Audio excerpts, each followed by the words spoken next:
The Fulanis are peaceful people, but the Igbos and the Yorubas are not accommodating. Now the question remains, is the Fulanis accommodating? And how did they accommodate? On what, on which heart and intention is the accommodation? During the war or before the war, there was a serious issues after the coup d'etat in 1966, January 15. There took place in Nigeria, which 14 uniformed men, 14 Nigeria armies come together that plotted that coup. Only 4 Yorubas and 2 Igbos, Ifajuna and what is his name? Only 2 Igbos, Nzogwu, yeah, Emeka Nzogwu. Only 2 of them were Igbos. 4 Yorubas, Fulani outside, they are there. TV is there. Ijon was there. They are in total number of how many? 14. Then after the coup d'etat, 1966, the same year in 1966, after the coup, General Agu Ironsi took over the power as a president, military president in Nigeria. Guess what happened? Agu Ironsi remained the only president in Nigeria who practiced unitary government in Nigeria, who intend to unite Nigeria. And he moved from near Lagos. But somebody said that outside the culture that the coup was an Igbo coup, the first military coup in Nigeria. That is what I'm saying. That's why I started like that. There were about 14 in number who plotted the coup. 4 Yorubas are involved, 2 Igbos. Both Fulani Hausa, they are there. Ijo man was there. Benue man was there. You understand? There were many of them like that. Both Ishan man was there. Completely make 14. But only 2 were Igbos. Ifajona and Emeka Nzogwu, 4 Yorubas. But at the end of the day, out of that hatred, they target what? Igbo king.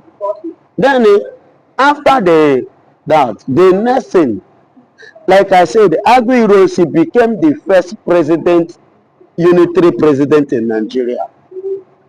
He intended to do what? To unite Nigeria. But at the cost of his own leadership, we have 21 soldiers, military personnel promoted under his regime. As at that time, are you hearing me? As at that time. So, in which the 21 of them, 19 were Igbos. Are you hearing me? 19 were Igbos, 1 Yoruba and 1 Hausa. Out of the 21 promoted soldiers under his cabinet during his tenure after the coup d'etat, he now moved from Lagos here down to Ibadan just for the same peace talk, for us to remain as one, for us to have a common understanding and reason that what happened has happened. Let's come together to build this country. In Ibadan there, inside one interior village at Ibadan, that was where this man was murdered. I can't remember vividly the governor of Ibadan at that time. I can't remember. I don't want to make mistake. Are you getting it? The man is a Yoruba man. He pleaded. He had a lady or something like somebody. He's a Yoruba man anyway. He pleaded for these soldiers to leave him which they refused, and some obas, elders, they refused, and they killed Aguiyi. It was as a result of the murdering of Aguiyi that prompted Gowon taking over power. And as at that time, Gowon was not the person that's supposed to take over power, because him and Ojukwu enrolled in the military the same year. But Ojukwu seniored him, both in education in the military. You understand me? Now, Ojukwu now said, you are not the right person to assume office. There were two, either one man from Borno State or the Yoruba man that's supposed to take over power. He said these are the only two people he knew that seniored him in the military. And these are the only, any of them that take over power that him will take order from. But beside these two, you go on, I can't take order from you. And as a result of this subject, then discover, in my discovering study, I discovered that more that died in the coup. Many Igbos were not in. Igbos died, the Yoruba died, but Hausa died, but more of the Hausa, the North. So the North, on that note, became angry and started killing the Biafrans, which are the Igbos, the Easterners. And as at that time, Ojukwu happened to be the governor of the Eastern region. Even as at that time, the Easterners, in terms of this economy, in terms of education, in terms of every other, we are at the top. What I'm telling you is something that when we finish, you can go home, do your findings, you can browse it and do get your record, your data complete. You understand? Then you will know if I lie or not. On this, Ojukwu won. This man refused. As at that time, Gowon was in prison. I say Gowon, Awolowo was in prison in Calabar. It was Ojukwu that freed Awolowo from prison. What was the intention? They reached an agreement which Awolowo betrayed. The agreement was, we are going. You are coming to declare Oduduwa, while I will stand to declare Biafra. I want to educate people today. The reason why Igbos do not have trust on Yorubas. The way Igbos see Yorubas as betrayers. The reason why Igbos see Yoruba as people that are like this, they are not straightforward. I don't know if I'm making a point here. So after the reason Gowon, and with this agreement, when Gowon reached Lagos, the music changed.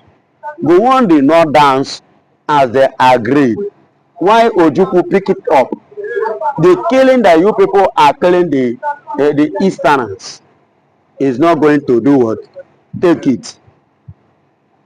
Just the same thing that repeated itself, which one of Nigerian musicians used to sing. If I say O, you say P, Africa, African China. That was the year 2000. Then burn house. Plenty house inside Ajegure. I want to remind some people, you understand?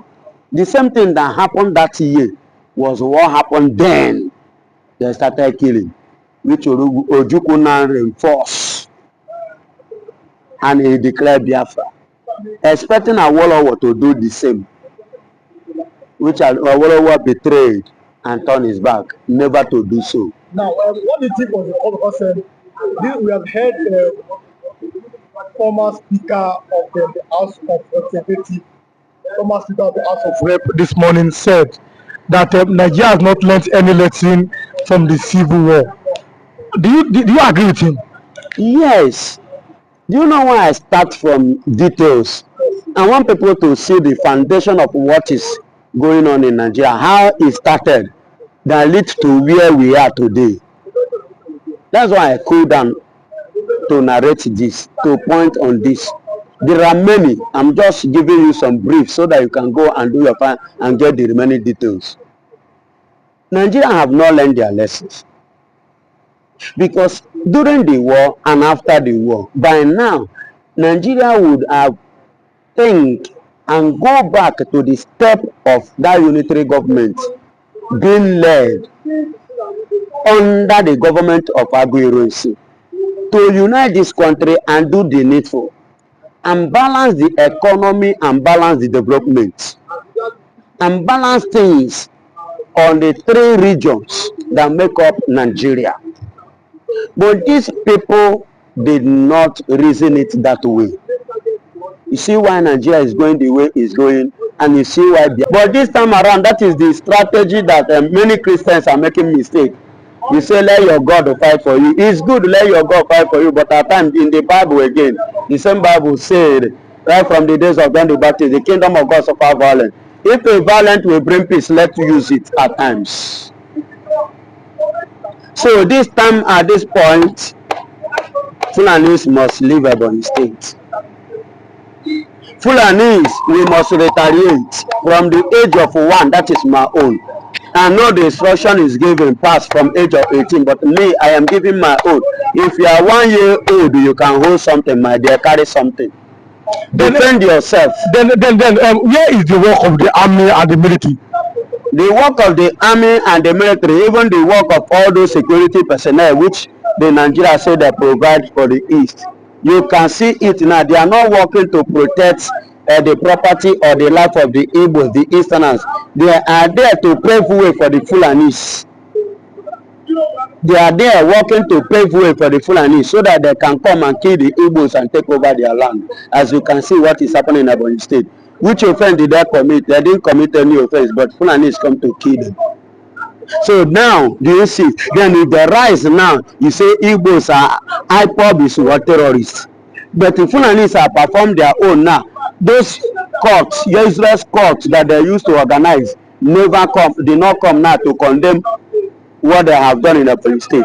But when the IPOB, the Igbos rise now, they say Igbos are not terrorists or Igbos are not accommodated. If now you then do like this, you accommodate that kind of people, and how do you intend to expect me to accommodate people with this kind of like mind? They must leave Ebonyi State, and they are going to leave. They're not the tell blind person. When the time come, they're not going to tell them. Now then go leave. The question then is that you have governors elected under APC in Ebonyi State. What are they doing concerning this attack in the state? My beloved brother, I have answered that question, but I will still touch on this. The governors that are in Ebonyi State in the east, whose governors are they? They are Fulani governors. They are not governors for the Igbos.